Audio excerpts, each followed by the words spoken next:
associate position, go to our website at democracynow.org. I'm Amy Goodman with Juan Gonzalez for another edition of Democracy Now! The viewpoints expressed in this program are the opinions of the people expressing them and are not necessarily those of Fresh Air Incorporated, its staff, or its board of directors. Hi, this is Al McFarlane, host of The Conversation with Al McFarlane. You're listening to 90.3 FM, KFAI, Minneapolis.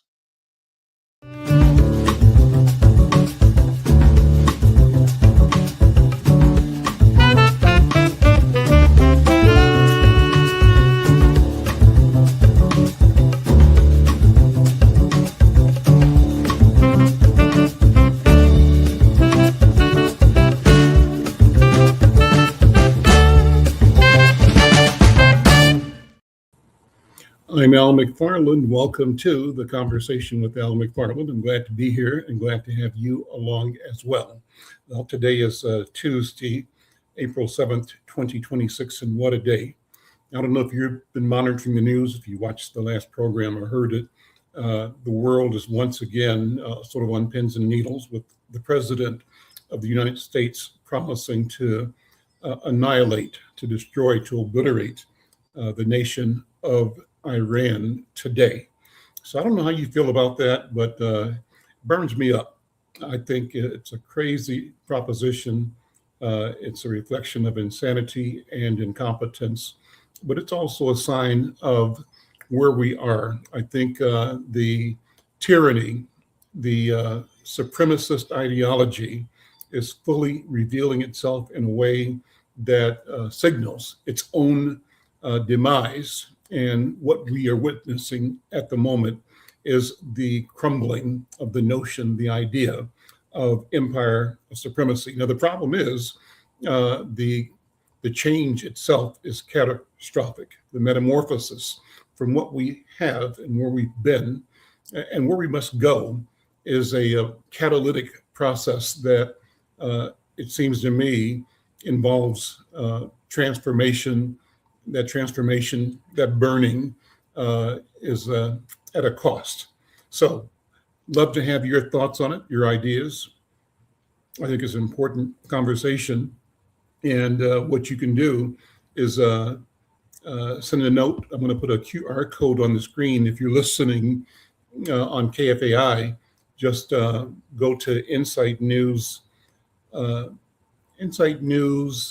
YouTube, Inside News MN, and you can see the program and click on the QR code and join the program. Shout out to Michelle Madison. Good afternoon, Michelle. Thank you for being one of our regular viewers and listeners here. And as always, I appreciate the fact that you share this out to your network and people join. So I say that to everybody else that may be connected right now, either on KFAI on the radio or through one of the social media platforms. We're streaming to Facebook and YouTube and LinkedIn and others. And if you're connecting on one of those vehicles, those platforms, send a note to your followers and your friends, your connections. Tell them to join this conversation. It's an important conversation, and love to have your feedback, your comments. I want to bring in a couple of friends too.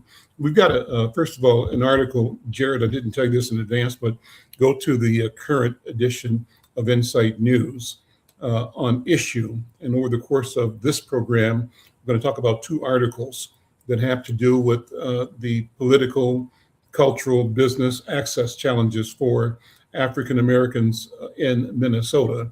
And as always, I'll try to draw the line of connection between what's happening locally and what's happening globally. These things are related, I believe, but I could be wrong, and I've got guests who, if I'm wrong, will tell me I'm wrong, and they'll tell me their point of view, and that's what I appreciate. And I invite you to do the same thing. I think we just have to have hard conversations with each other and be firm in our conviction and presenting, the data, the research, and the analysis that our lived experience and our study enable us to bring. And then beyond that, be willing to share and be willing to both defend your position, but also to be wrong and to learn and to grow. That's what it's about, I think. Let me introduce two of my dear friends and colleagues in community. Sister Kenya McKnight is here. She's the leader and visionary behind Black Women's Wealth Alliance. A lot of stuff having to do with, a lot of stuff's the wrong word, a lot of things, a lot of energy, a lot of work having to do with building our community, building humanity. And I think that when I talk to Kenya, we talk about the things that we are looking at in our neighborhood. But from my point of view, we're also talking about the planet as our neighborhood. And so that there's no inconsistency in trying to fix a pothole on West Broadway and in trying to prevent a pothole from happening in Tehran. What's the connection? Let me bring another voice in, a dear friend and leader in our community, Anthony Taylor. And Anthony, good afternoon. Anthony is part of a legacy family, as we all are, but a family whose history has meant leadership, awareness, consciousness, an appreciation of history and historicity, but also a sense of futurism. We've heard the term Afrofuturism. I think that both Anthony Taylor and Kenya McKnight would be qualified to be presented to you as Afrofuturists, as well as experts on the history of our people and capable of analyzing who we are, where we are, why we are, and what we must do to be our best selves. Kenya, Anthony, good afternoon. Welcome to the conversation with Al McFarlane. Let me just start by saying what's on your mind. What's top of mind for you today, Kenya McKnight and Hogg? And unmute, Kenya. Okay. Yes. Thank you. Well, good afternoon, Al and Anthony. It's good to always be in community and conversation with you both. Top of mind today, I was actually watching a video clip from last night on the Minnesota Promise Act. So it was timely to have gotten your email because I was sitting there processing and thinking, on my way to work, and I'm calling my team like, hey, did we cover our, from the first round that we worked on? And I just was thinking more about just how there's this ongoing, this ongoing thing. So anyways, that was top of mind for me outside of, just, hey, we just trying to make it out here. Anthony Taylor, good afternoon, brother. How you doing, Anthony? I'm doing really well. Really good to see you both. How's family? Take a first minute, talk about your daughter's wonderful work in the athletic realm. Let's give her some credit, first of all, and explain to people the groundbreaking work she's doing. Yeah, thank you for that. I have a 16-year-old daughter. Her name is Sanette Neb. She is, actually, she's not 16 yet, but she just got back last week in Colorado competing at the North American Snowboarding Championships. She is, she had a great season. So she placed third in one event. And so it was great to see her on the podium and very aware of representing Black women. And so I think, and so I love her. She's a womanist already. And she, she calls me up and calls me out and challenges me. And she gives me my gender language lesson once a week. And but yeah, she had a great showing at nationals last week, and but I think she's also a editor at her school newspaper, and she's headed to China this summer. She's going to spend 6 weeks in China, and just traveling the world. And it's so funny. What's on my mind this morning was so funny that I called Kenya McKnight last night because I saw a note from her online about the fact that her mother was watching her, which made me call her because I knew my mother was watching me. And I think that, I think that one of the things being on with you as an elder in the community is that thing. We are accountable to you. We literally had a conversation last night on the phone about this point of accountability in our movement. and that we are seen, that we are, you know what I mean, that we don't just get to just. There is a level of accountability that we have to community, to each other, our parents, and our parents, and our parents, right? And they're always watching us. So that was on my mind this morning because that was a perfect end to my day yesterday. Well, talk about your work, first of all, and then Kenya, I'll ask you to do the same, talk about the work of the Black Women's Wealth Alliance. And we let this conversation lead us into discussion that I want to talk about. Now, there's a couple of articles I've written in a series on the today's issue of Inside News. The cover story is entitled, I've got it pulled up, I have to make it bigger so I can see it, read it. It's entitled The Machinery of Erasure, How Fiscal Language Does What Racial Language No Longer Can. It's part of a series. It was 4 parts. We ran 2 parts over 2 weeks, and part 3 and 4 are both in this edition. The series was called Promise Broken, Power, Erasure, and What Comes Next. That's the cover story. We'll go into that in a few minutes and I'll put it up. But the second part, part 4 of the series Promise Broken, Power, Erasure, and What Comes Next, is headlined, What Must Be Done, How Black Minnesota Resists, Prevails, and Lifts the Whole State. And that's kind of what I want us to talk about. It's timely to talk about right now because a lot of money is on the table at the legislature. And the question is, are we getting ours?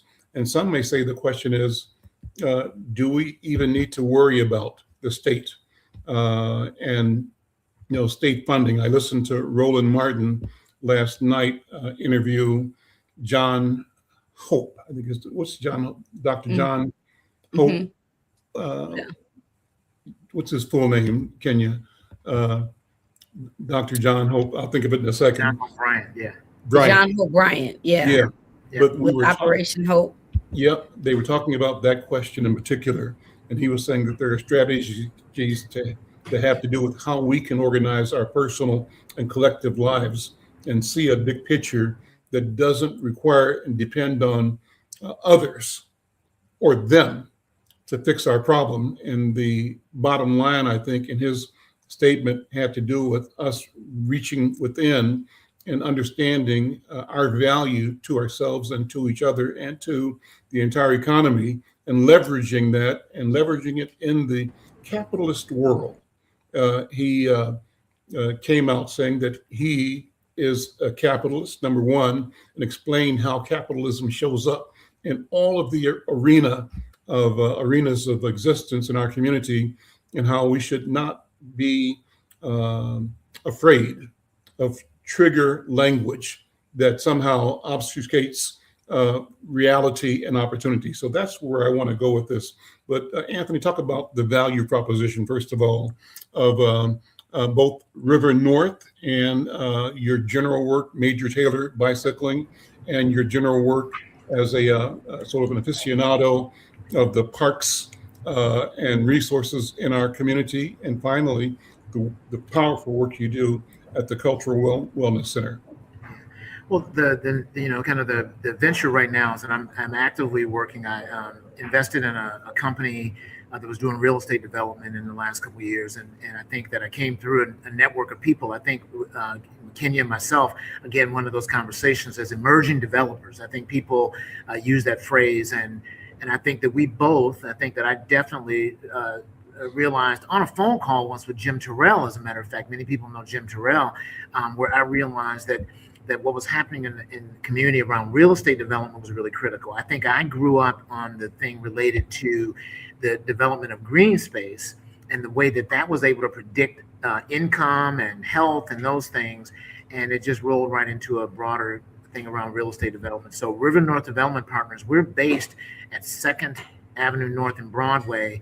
And we have really been looking at the idea of community valuation is everything. Our ability to change real measures of quality of life. And we're talking about median household income, home ownership, health outcomes, educational outcomes, that all of those can be the result of good real estate development. So we are actively committed to redeveloping the area between Plymouth Avenue and Lowry Avenue, between the highway and the Mississippi River, and using an attraction strategy to bring emerging companies to North Minneapolis. I think the numbers, I am a child of the Great Migration. My family moved to Mississippi for great jobs in Milwaukee and Chicago and Detroit, and that emerging middle class from those jobs, those union jobs, income stability was really foundational to the movement to the highest period of Black home ownership in America, probably in the 90s. And so I grew up in a community where everybody was Black, everybody owned their home. There was tremendous pressure on us to achieve educationally. I mean, a lot of those things happen. And what we are looking at is, can we create a regional economy that directly impacts North Minneapolis through bringing jobs that will require only a high school diploma, give you a technical trajectory in terms of your work, and minimum income for those jobs is $60,000 a year. And that's really been our focus. And we have been hunkered down here. I literally talked to a couple investors on the phone today that we think we have found our first Black-led company to bring those jobs here. And so that's what River North Development Properties is about, is that we can grow median household income in North Minneapolis, that we can do this through building a regional economy that is a part of this community. And then most importantly, people who live here now will benefit from those changes. And geographically, I'll say the last thing, I believe it is critical that we reconnect North Minneapolis to the river. I think that we have deeply underestimated the impact of Highway 94, 394, 694, and 100 in terms of economic isolation of North Minneapolis as a community. And so there's a very big push in terms of the work that we're doing to reconnect North Minneapolis to the river and to the vitality that is the rest of the city. Kenya, you're working in North Minneapolis too as a base, but your mission really is broader than that. Share it, if you would, the mission, the vision of Black Women's Wealth Alliance. You know, for us, our work is centered on foundational Black American women having agency, economic agency. That's a huge piece. And for us, what that means is really helping to bridge the gap between, you know, it's basically resource allocation and management, right, at its core, and teaching Black women how to do that in a way that's very intentional and strategic that results in generational Black wealth. So it's moving us along from being participants in the economy to being owners in the economy. Bottom line, we're very present in the workforce, being that we're the largest percentage of women in the workforce, always have been. We're the most educated group.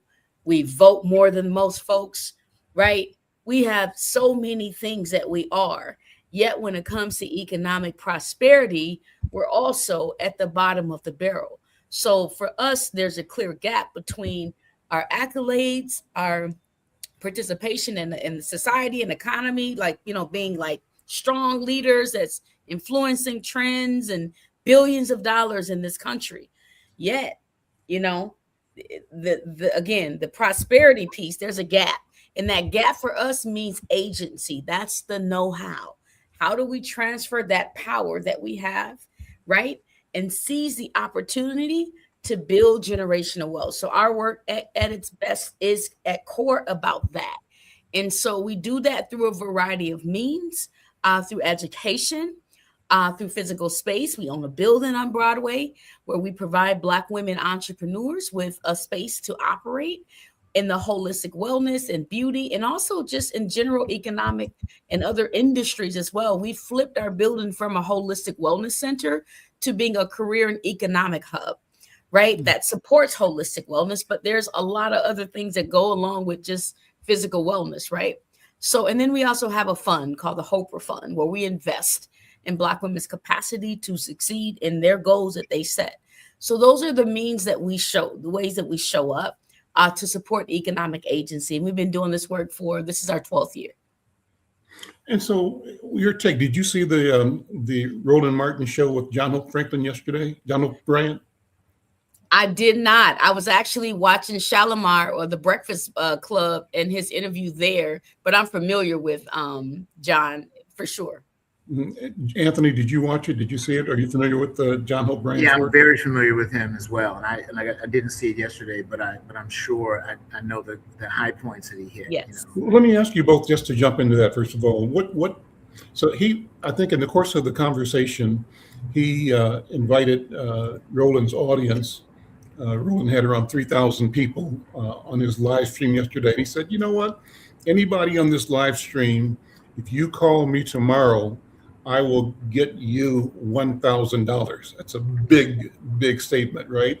And I'm sure people were saying, let me get his number, his email, so I can give my $1,000 or more. But he explained the process for, I think it was a tax credit, earned income tax credit. But he said most Black people don't take advantage of. So we're leaving money on the table, and that money amounts to millions, millions and millions. And so it's a question of knowledge, and knowing the strategy, the technique, the training, the awareness that we suffer when we don't have that. But Anthony, take a minute to describe, what his philosophy is as you understand it, and how that translates into what you're doing here locally as well. Well, one of the big things he's saying is that he is saying that the capitalist system is what the capitalist system is. Capitalism is, and he is saying that we can make the system work for us. You have to engage deeply in, and so even this idea of the tax credit, tax credits require you to file your taxes. Right. And I think, one of the things that this is just kind of an aside to that our Senator Champion worked aggressively for the Black community and for small entrepreneurs. I don't know if it was $100 million. It was some, real money. And when they got in community and got ready to get money into the hands of people, one of the primary challenges we had was the number of small entrepreneurs who had not filed taxes. It's just a small thing, but if you are going to be engaged in money making in America, in the system that we have, there are ways you have to move to engage the system.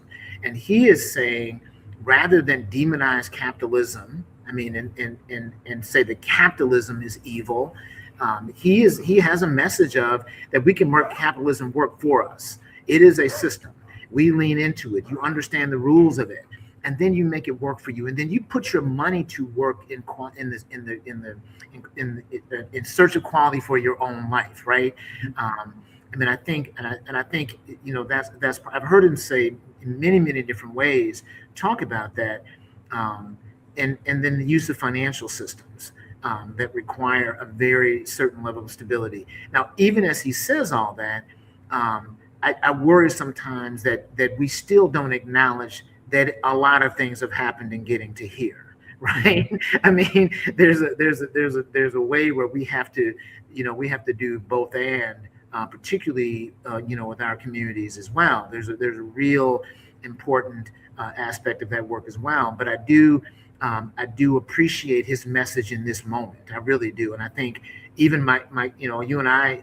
Again, this is wonderful. Every once in a while I drop you a crazy line, and I think we were talking with I think with Kenya and I were having the same conversation as well, is that I worry, for example, that in Minneapolis and St. Paul, for example, that Black leadership and Black building that's happening is happening in the nonprofit sector.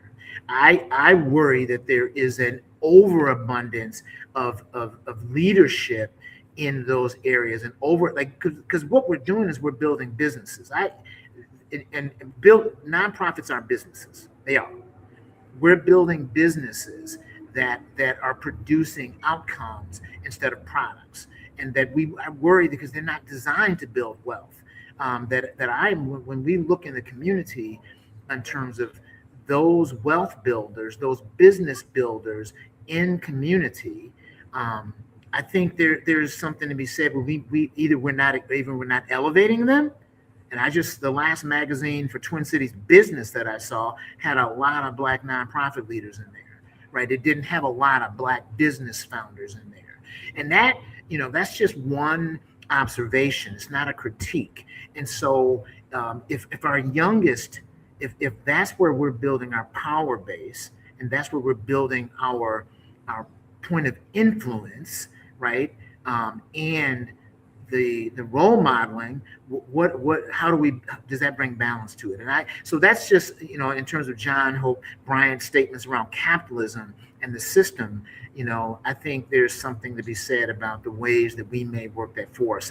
And I'm, you can see I have my feet on both sides of the fence with him, because I do think that there is knowledge, but there is an experience that people have had that have worn them down as well. And I think we've got work to do to stabilize people's ability to be in the game, and then we can hold them more accountable to it. But I am a capitalist as well. Well, can you jump in whatever you want to as well? One thing that's useful in this conversation, I believe, is you saying that you are a capitalist, but not eschewing those who have different models. And what John Hope Bryant said last night, I believe, was let's look at the economics around different systems. That capitalism is a system that's designed to do what it's designed to do. And it's not moral, immoral, it just is, and it can be used and we can use it. But he also said, by comparison, or not in contradiction, but also exist socialist models. And socialism is simply another way of organizing capital, and one of the questioners on Roland's show talked about, the classic question of ownership of the means of production. And the intent behind the question, as I understood it, was to kind of harken back to, movement, and it was a dialectical, what's the right phrase for it? I remember it for the process of thesis, counter thesis, and synthesis, right? Where do we go? How do we make things happen? And so I believe that John Hope Bryant was saying that both of these are systems, the socialist model, and it does the same thing. It's a way of organizing the movement of capital and of wealth and of production, and so is the capitalist model. And they don't have to exclude each other. They both work, right? They both can work, and they both are really dealing in the capital marketplace. Well, I'm Al McFarlane. This is The Conversation with Al McFarlane. You're listening here on KFAI, and we want you to be part of the conversation as well.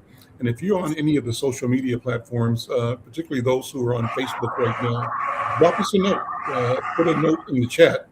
Let us know who you are, where you are, and thank you for the likes. We got a thumbs up from one of our columnists, the great author, writer, organizer, Haley Taylor Schlitz. Haley, if you're available, jump on the call. We can send you the link and you can join us too. Also, Anura Siasar, thank you for your thumbs up, and Randall Davis, thank you. And others, please send a note to your Facebook friends, share a post, help us grow subscribers. We also want you to do that if you're connecting with us on YouTube. Our channel is the YouTube.com/Insight News MN. Love to have you connected. I wanted to bring up. Go ahead, Kenya. All right.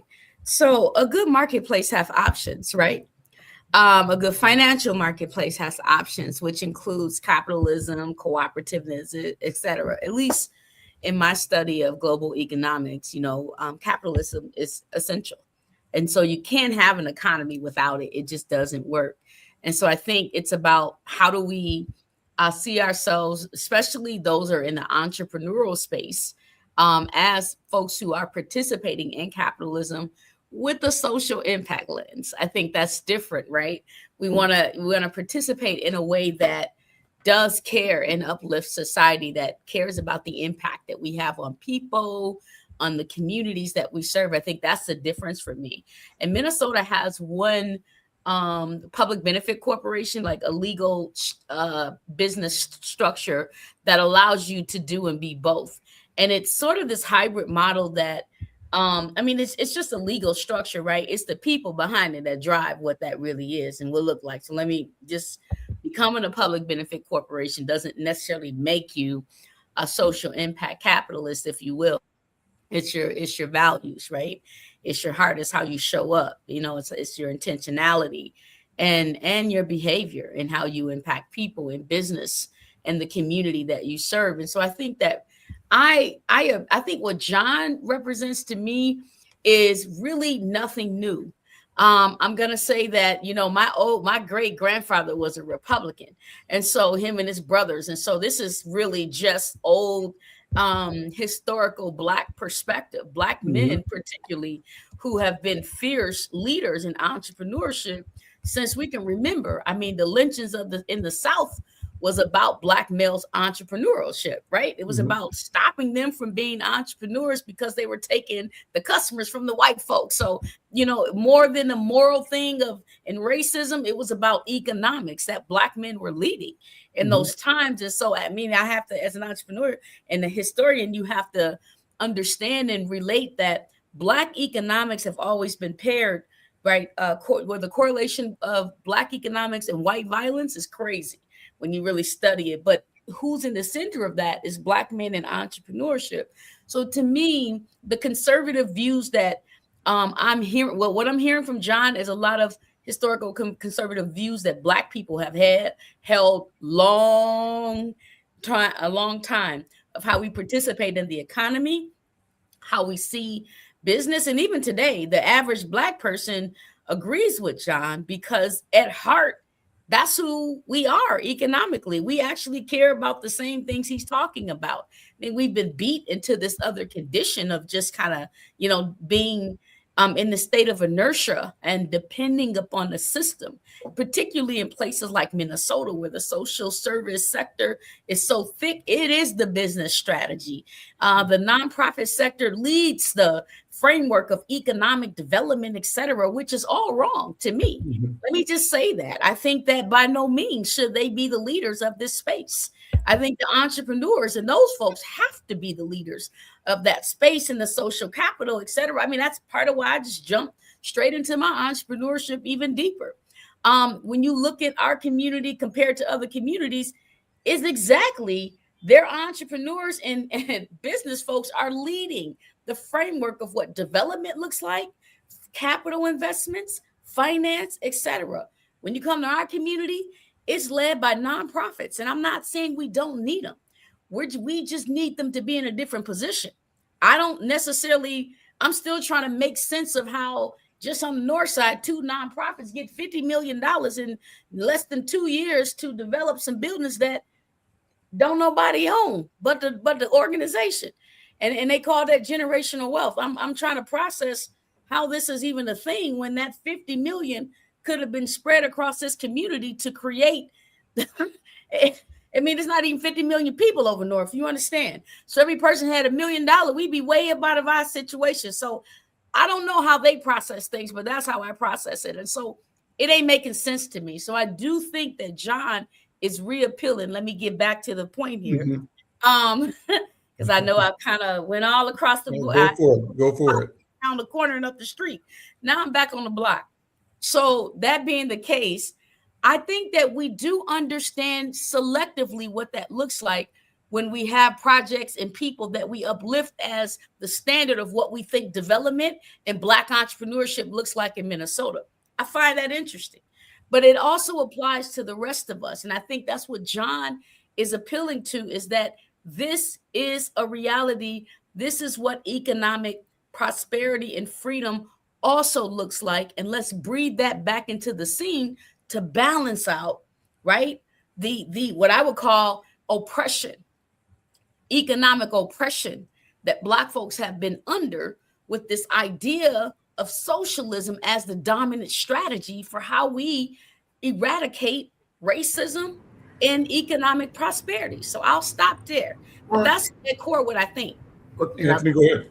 Well, I was going to say the thing that too that one of the things that Kenyon and what's really interesting is that one of the things he is saying very clearly, and I think his book says this, is that. And I'm from Illinois, so I'll be yelling out, so my bad. No, but go ahead. that the myth of the fact that the system is rigged. That's what John is kind of really talking about. There's the system being rigged against you is a myth.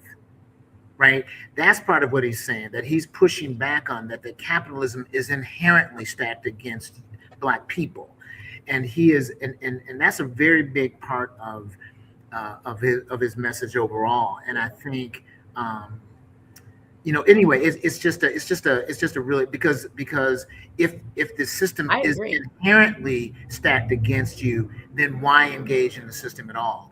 That he's not saying it's fair. He's saying it's not stacked against you because you're Black, and he's really pushing heavily on that. And so so again, that's the idea of the power of your network, though, plays heavily into that. And I think so. There's messages that he shared, and I think that was a big part of the message of his book. And I think isn't his book called something Capitalism? Oh, Capitalism for All. Mm-hmm. That is actually the title of his book, Capitalism for All. Yeah, he's playing the game on both sides, though. And that's the thing I want to be mindful of with him. And when we get to certain levels, we just got to be mindful of that in our own thoughts too, because sometimes because we've made it to certain points, we can't see how that might be a barrier for other people, right? Like we were just talking about some of the CDFIs and lending, and I'm like, hey, Mita is, I'm a whole diehard Mita person. Well, I'm also a board member, right? But I understand that, I had a certain positioning that allowed them to support me in ways that just the average entrepreneur is not going to get. So I got to be careful in how I think and talk about, Mita. They're great. Don't get me wrong. I'm not saying that, but you also there's a threshold, right, that people have to get to in order to access what's, the kind of capital they're looking for from an institution like that. I use that example to say when it comes to John. Now, Operation Hope is a nonprofit. Exactly. And he's in his relationships with U.S. Bank, and he's received his philanthropic dollars that allow him to go out and pump his financial literacy work, right? And so he's getting there, he's playing the games from both sides. So I want to make sure that, sometimes when we get to that level, we just kind of forget that you're not necessarily penetrating this from a space of just entrepreneurship and like for profit. You're using the nonprofit strategy, which is part of the game. Let's be honest. It is part of the game. And it is an information thing. It is a strategy thing. It is a social capital, who you know and how you position. And one of the coldest I know in being able to do this here locally too. But the difference is we have to be mindful that this is almost an anomaly, or what do you call it? The anomaly in this game in places like Minnesota, though, where being a Black entrepreneur is extremely difficult because there's not an infrastructure economically or politically to support us being valuable entrepreneurs unless you have massive social capital to carry you through. Let me, I've got on the screen the story that I mentioned earlier. I'll just read a few paragraphs to get it going and have that weigh into the conversation. The title is The Machinery of Erasure, How Fiscal Language Does What Racial Language No Longer Can. And the subtitle says, the assault on Black political and economic gains in Minnesota is not being conducted through overtly racial language. It is being conducted through the vocabulary of fiscal responsibility, fraud prevention, and competitive accountability. Language that sounds neutral functions to dismantle the structural tools that Black communities need to close the gaps that structural racism created. And again, let's just lay into what I have written here. On January 23rd, 2025, President Donald Trump signed Executive Order 14173. Let me pull this up so I can read this easier.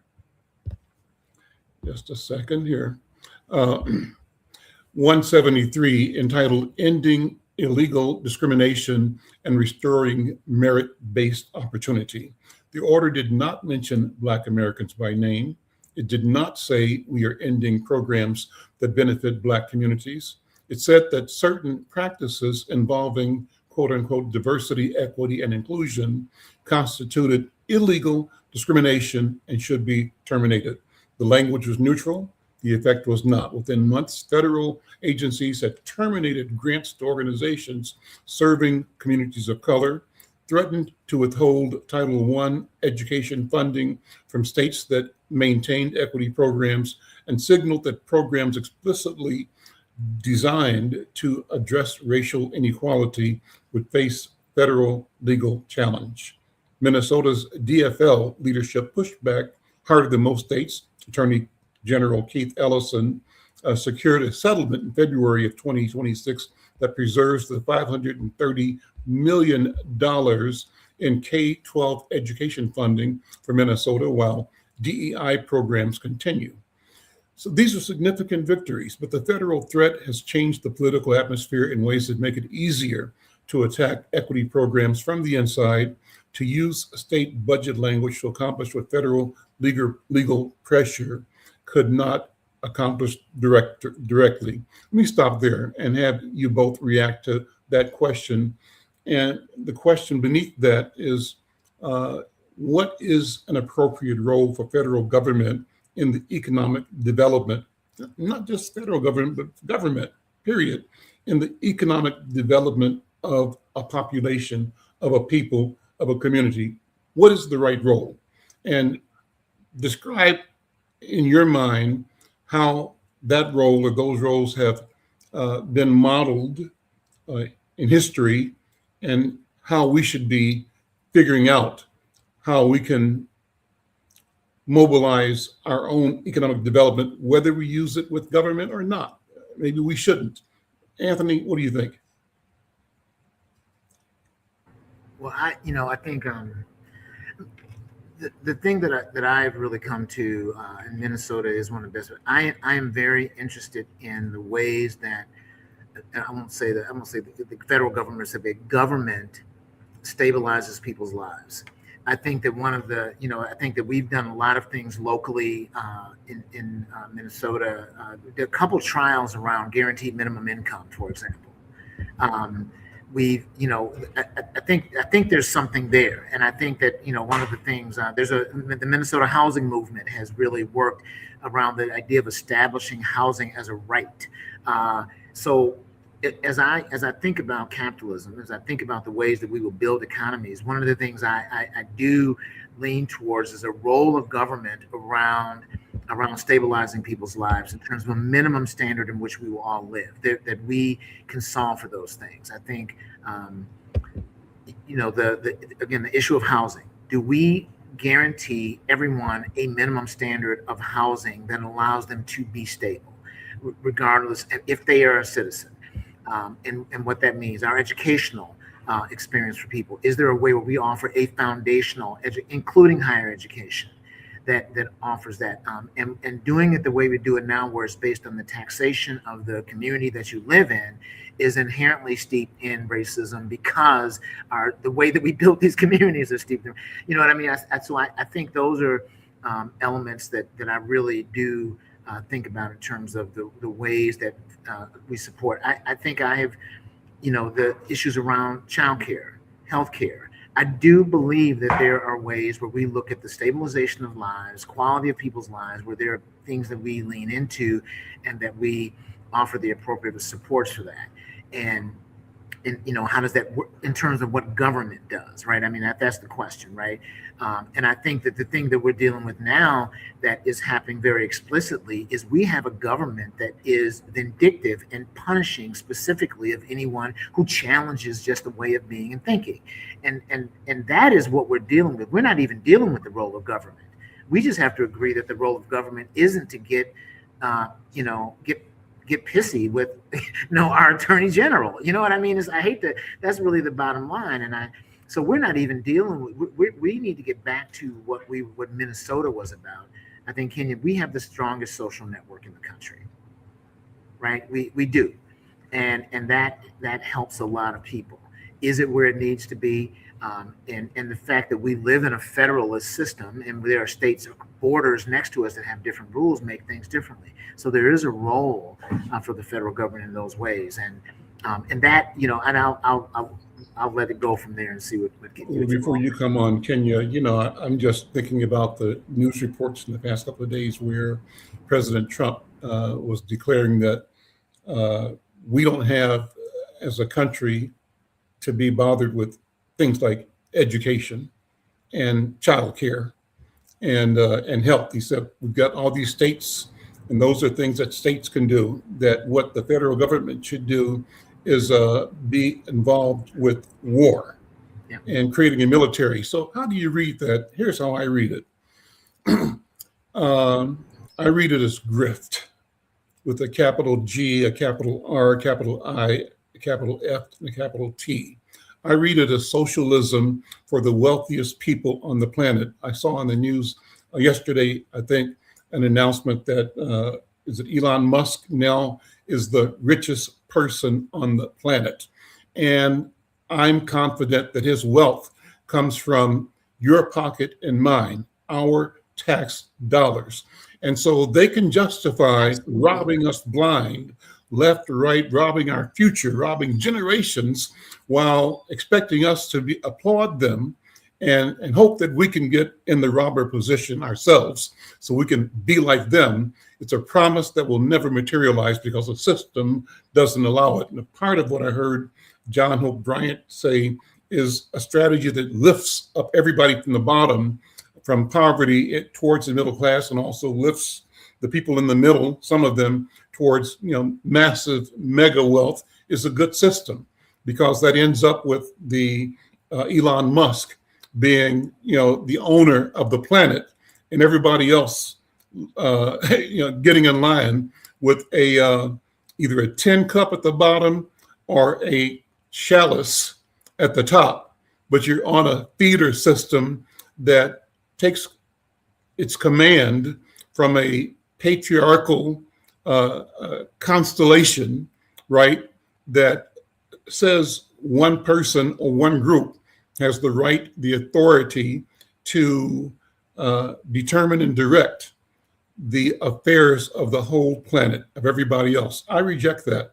And I think there's got to be another system, another process that allows us to both envision and articulate and create relationships between each other and with other people on the planet that are beneficial, that have integrity, and that are not based on a predatory process of extracting both mineral and human and spiritual resources for the benefit of the few and at the cost or the detriment of the many. That's what I think. Can you jump in? Well, it just made me think about Ghana's proposal for reparations of like all the harm done to, every, Black people, but then they specify us here in the United States, but then we're not part of who's going to get money. So like, that's a whole different conversation, but it's like, hey, first of all, this extraction is more than just from white people. So we've got to think about that. And when we start, building globally, what does that mean? And, how we share and what that looks like, but anyways, I think, absolutely. When you talk about Elon Musk, what came to my mind in the government's role is I think about, let's just take a look right here on the north side, where the deed, former workforce center that now is owned by a Black entrepreneur, right? That building. And they still provide him with James Staples. Okay. On Plymouth Avenue. Yeah. Okay. On Plymouth Avenue. Yep. Yeah, Plymouth and Fremont Avenue. On West Broadway, but yeah. Okay. Yep. And because it was a state-owned property, they still provide some subsidies and support to the building. Not certainly everything, but they do, because it's just part of, the part of how that works when you buy government property, right? That's some knowledge and science, but he can tell you about it. But what did they do is the interesting thing after that. They went on Broadway and they said, government said, we're going to reduce our footprint and ownership of, commercial properties, et cetera. And so they went And they now lease a space from, is that Sherman's, I believe, but they lease a space right there in the 800 building. They do 10-year leases. So you want to talk about generational wealth. All right. So it was more rather than, just staying where they were and paying that Black entrepreneur, that 10-year lease. They went over there and they paid this white guy. He's got a 10-year lease that they're renewing. They're not looking for a new location. They'll be there for 50 years or 100 years. This is government.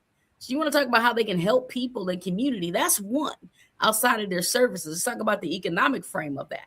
What does that mean to have, as a property owner like myself, and, I know we all own properties, but, to have a tenant paying you $10,000 and $30,000 a month for 20 and 30 and 50 years, you can build something stable off of that. You're not worried about your mortgage. You're not worried about your taxes.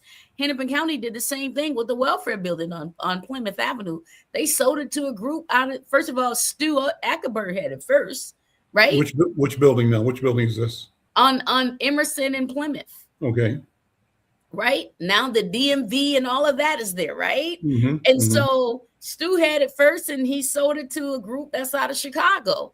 Hey, the county minimum paying 10 stacks a month to have all of those government services. That's not a government-owned building. They're owned by entrepreneurs, white You folks. remember the story on that building? Who owned that building in the first place? Do you know? Do you remember? I don't remember who owned it initially before the county decided that they were going to break up their hub from downtown and disperse out in various communities. I'm not mad at the entrepreneurs who did own it. I'm just saying we're talking about economic strategy and the role that government can play in helping to advance generational wealth and helping our communities. Yes, we got the services. We got, government contracting, but that's the ultimate contracting. To lend you a 10, 20, 50-year lease with government services. And so if we can get some more of that. So let me give you some context here. I think that building. There, go ahead. Yeah. I think that building was owned by Community Electronics Corporation. If not that one, the one next to it. And maybe that building, the one that's blue, the blue building that the government is in right now, that could be newer construction. Do you know, Anthony? Is that newer or is that renovated space? I think they redid the one that Ken is talking about, right? Okay, so I think that building was Control Data, right? Is that not? Was it Community Electronics Corporation? Okay, was a Black-owned company, and that didn't make it, right? So the question is, when companies like that need a tenant, like the state, why don't Black entrepreneurs get a chance to get customers like the county, like the feds? Same thing now. There was a building up on West Broadway at around Morgan. And across from where John James and I think a Black social service organization owned a garage there. Where was it? Morgan and where? It's on West Broadway at around Morgan or Newton. Used to be Country Club Supermarket. Okay. Right? Was up on West Broadway. Are you talking about the one that what's his name? Houston and them used to own Silas? No. Okay. No. Okay, different one. Okay. It's actually on just east of Penn and Broadway, east going down the hill. There used to be a Country Club Supermarket, and across the street from that, or a block or two down, was kind of a round-facing garage building that some Black guys owned. And one of the people involved in it was, I think, John James. That's a name you don't remember, but that's the beauty of having been here a long, long time. Yeah, right? I was gonna say that's before my time. Yeah. So John James turned the building over to what became the American Legion, and they had their operation there for a number of years. But what should have happened, there was a question of where to move the post office on West Broadway. The post office was on, I think, West Broadway it was on Plymouth Avenue and Lindale. And some redevelopment was going to go on there. That's where part of Lynn Park. But so that post office got relocated up to Lowry Avenue. It could have been relocated onto West Broadway in a building owned by Black people, provided 20, 30 years of revenue. Government pays a bill on time most of the time, right? And that would have been generational wealth. So the problem is you've identified, Kenya, several white businesses that get that deal. Two, but let me give you two more, a couple more right here, where Black people who get nonprofits, who get government money and other philanthropic dollars can also use those same practices. Let's just take Neon's Kitchen. Beautiful. They could have leased out my cafe for 10 years. All right. I got some of the original commercial kitchens on Broadway. I got 3 commercial kitchens and a whole cafe, outdoor, etc. I'm not saying we didn't need what they have, but you also could have leased this. You got government dollars for that and not, philanthropic. Give me a 10-year lease. I got to go build a whole new building. All right. That, by the way, and if you do build a new building, how come a Black entrepreneur doesn't own that building that you're leasing from? Right. And V3, same thing. Beautiful. But could that not be owned by a Black entrepreneur who owns that space, who you're leasing the land from, who, you get what I'm saying? Like there's other ways that we can have our institutions leverage resources to help with generational wealth. It's about the strategies. And why don't we? And why don't we? They're being positioned to be some of the greatest competitors of Black entrepreneurs by being the developers and owners themselves. Right. This is just the market we're in. I don't know. I don't think it's intentional, like where they're trying to be harmful. I think in their minds, they really believe they're leveraging resources to help create opportunities because everybody can't own right now, like off top. It's a process. Right. And so we get that. But I'm only pushing that out there to say we've got to deepen the strategies of how do we even take the resources that are coming in and we leverage that and think about generational wealth differently, because obviously the government understands that. White people understand that, and they play the game a lot differently than we do. Well, and so to John's point, let's talk about the bring game. it up from the past to the current and how the current strategies that we're using right now are not supporting the level of generational wealth that we say we are about and we want to build, and how we're not utilizing government resources to further the very thing. So it's not just about the direct services that government is providing. The social welfare of community matters. Everybody ain't made it all the way. And some of us are still developing, and we've got to have those resources to support people. Poor people were here first. And we've got to make sure we always take care of people. That can never be compromised. But we've also got to develop enough resources and strategies and programming and services across the spectrum, from moving people from poverty to prosperity. And a lot of us are stuck in the middle without real support to help turn over. You got people still trying to, I'm in the middle of being a developer. I'm at the core of what it means. I'm going on 5 years of being this entrepreneur, owning this commercial building. 5 years I'm making it. That's not happening too much out here. People are in foreclosure right now. All sorts of things are happening, but I'm making it. Thank God, right?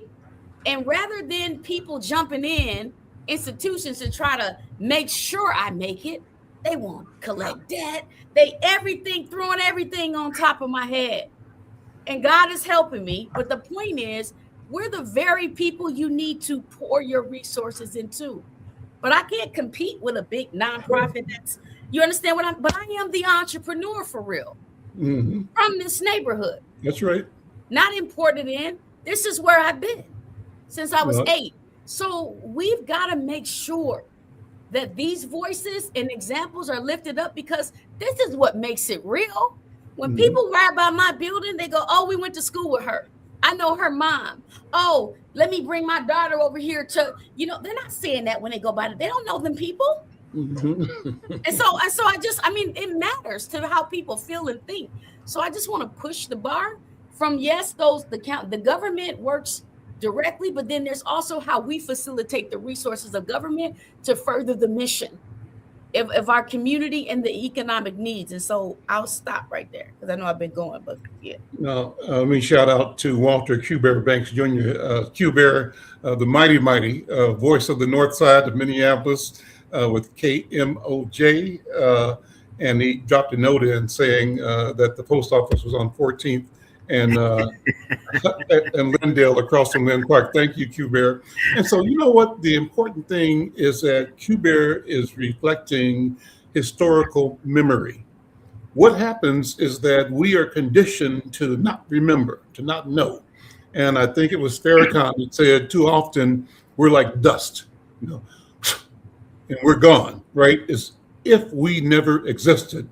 And one of the hallmarks of building community, of building a future, is the ability to leave a marker, to create monuments that tell the world and tell our children, tell the generations to come that we were here and that our lives mattered and our presence mattered, that we moved the arc of justice. We brought weight to it, the arc of history bending towards justice. We were instrumental. Our hands are on that wheel. Anthony, go ahead, jump in. Well, no, I think two things I'll say. One of the things that one of the really deep. You know, guess what? I think we're out of time. You know, Yes. I lost track of time. I want to thank you and thank our listeners. I'm Al McFarlane. This is The Conversation with Al. Be here next week. We'll keep this conversation going. Take care. Thanks, Anthony. Family. Thanks, Kenya. Thank you, Kenya. Thank you, Anthony. Sorry, Al. All right.